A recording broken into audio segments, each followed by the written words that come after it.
Carry.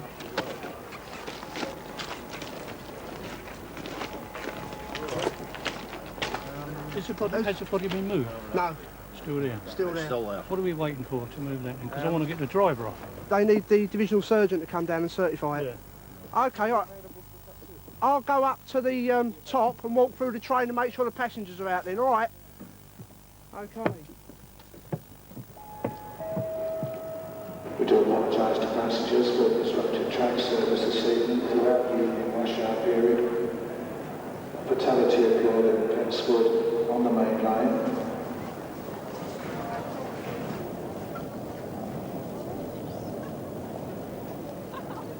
Thanks a lot. Cheers. That was a bit, Wrecked. well, yeah, that sounds like normal. Oops, stand away. We've got, we're running up to 20-25 late because of that body. Best place to be really is up to us on Cannon Street or Charing Cross.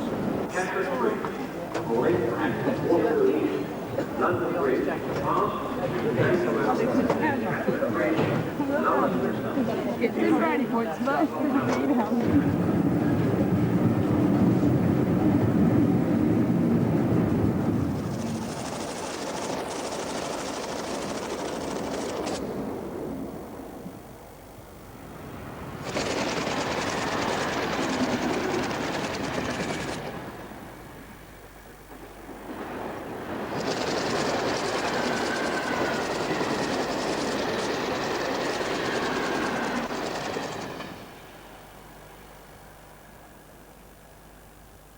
People are prepared to say, I'm very sorry, but I either can't afford it, or I haven't got enough rolling stock, or we made a cock-up.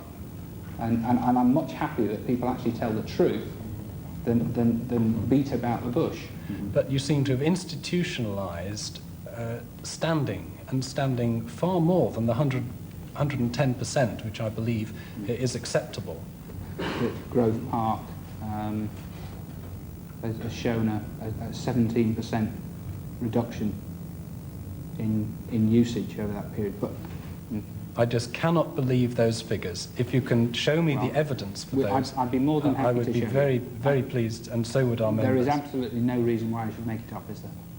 Why in 1993 can't you achieve the operating standard you achieved 20 years ago? We're supposed to be moving forward, surely. Do you know what the figures were 20 years ago? Well, I know. No, you don't. I do, because I've been a regular traveller on the train. No, your perception. Since 1963. But you haven't got the figures. And I would rather talk about figures than rhetoric. What is it you want? Do you want the trains to run, or do you want the trains to run punctually? I want the trains to run under a proper disciplined railway where it works to the timetable, not where you try and improve reliability at the expense of service to the customer. If the timetable is not robust, then I must make a professional decision that I will alter it. But the service has been robust for years. No, it hasn't. It's only now that you're facing these charter standards that you're trying to cheat, basically, by reducing the service. No, I'm sorry, and I resent that. Would you like to withdraw that? No, I wouldn't. So you think I'm cheating?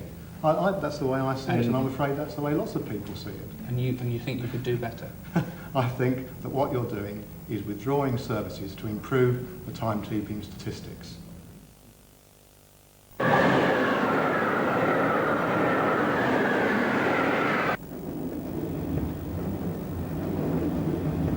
Why do the passengers think that British Rail is such a joke? Because, well, why is it such a joke? Difficult. We know of the old leaves on the line, which is quite a serious problem actually, and we had the wrong type of snow syndrome, which again was true. It was the wrong type of snow in that it got drawn into the blowers and mucked up the motors. But it's things like middle to higher management coming out with changing the names of passengers to customers. And there's no guards on British Rail anymore, they're conductors. And there's this corporate image that says that if you change the names of things, or change the colour of things, i.e. painting units red, white and blue, that somehow the service miraculously gets better. Well, the truth is at the rough end, as the passengers know, it doesn't. It still continues on in its old ramshackle way. It might look in parts good, but once you move away from the main lines, you're looking at a service that's really falling apart. Yeah. Half a minute. Can I get this back first? Hold on. What's he making back? Right, this signal box. Straight down, Andy. Every station on this panel, there was a signal box. And this signal box done away with 92 men in 1970, October 1970, when it was built. And there was 11 signalmen came in here to operate it. And I was one of the original 11 when the box opened. This was one of the top jobs when it came in, but it's unfortunately over the years it's like everything else. It's just deteriorated, and nobody has kept it up. The problem is at the moment is, as I say, the equipment, half the equipment's not working, which is putting more pressure on these signalmen. What sort of equipment? Well, it's the train descriptions. These here. See, that's a train description. Now, providing that was working correctly, that one's all right, but half of them, as you see earlier, or what you can see earlier, there's one there, see? That is, it's only the fact that he's knows from London Bridge, that's the Angosteens, Barden Mill to Angosteens. But that should have a number in there, 6030. It'll come up on there. Yeah, but, you know, this is a problem. And why isn't it showing a number? Well, because they haven't got the money. It's all packing up. They all wants new equipment, and as far as I'm concerned, the government's not put the money into the railways. This is what it needs. It needs investment. This is what it needs.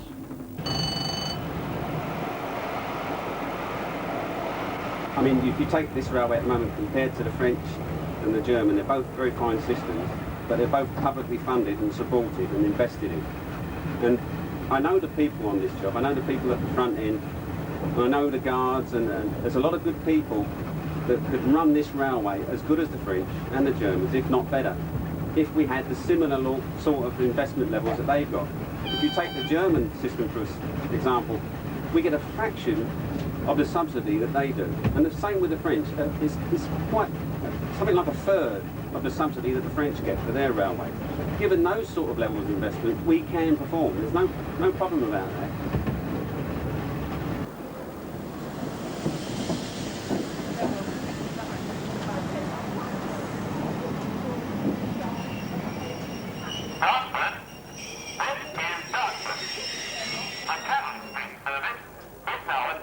It is a customer that I feel sorry for, because they shouldn't be put in this position. I mean, come next month, April, they're going to dismantle half of these stations. So if we get a problem outside with a pair of points, there's no way we can get hold of the chap on the station and say, well, can you go down there and wind them over so we can run the trains, because there won't be nobody there. We've got to wait for a man to go from Dartford, say, to Sidcup. But if he's going to get a taxi in the rush hour from Dartford to Sidcup, these poor people are sitting on these signals here, and we can't move them. And if they're standing, it's a commuter train, and they're standing, and they've still got another half an hour drive to London, it's no joke. It's no joke. Yeah, make sure you get this on camera. It's gone.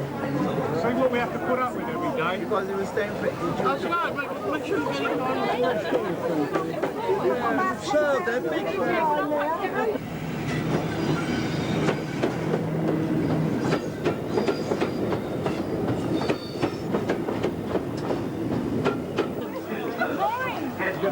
And Albany.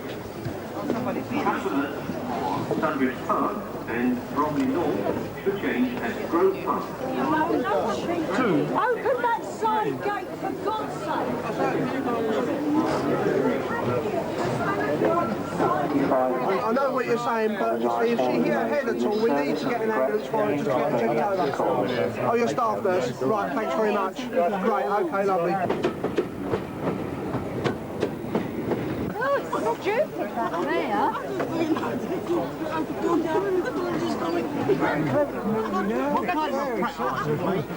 Get that bloody camera out of it. What do you think you're filming here for? It's trying like stupid idiot. Hey, stupid idiot. Should be doing this.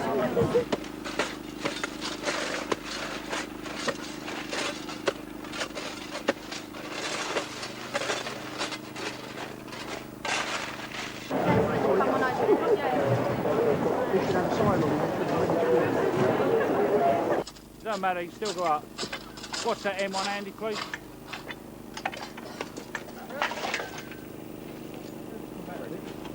Alright, take it out steady though.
All trains please, this train terminates here, all trains please.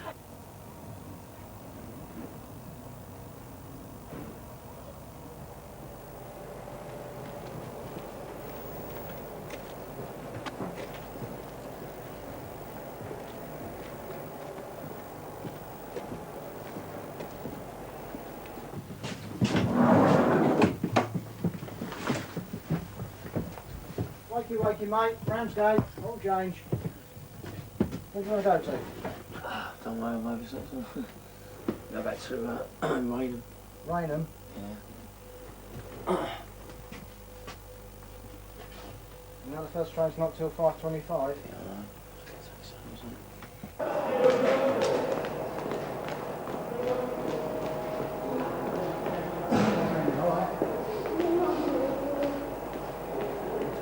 Is this as far as it goes? Yeah.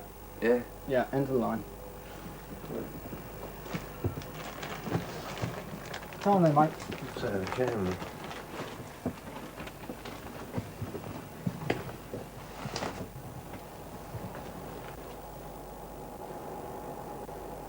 Are my films starting?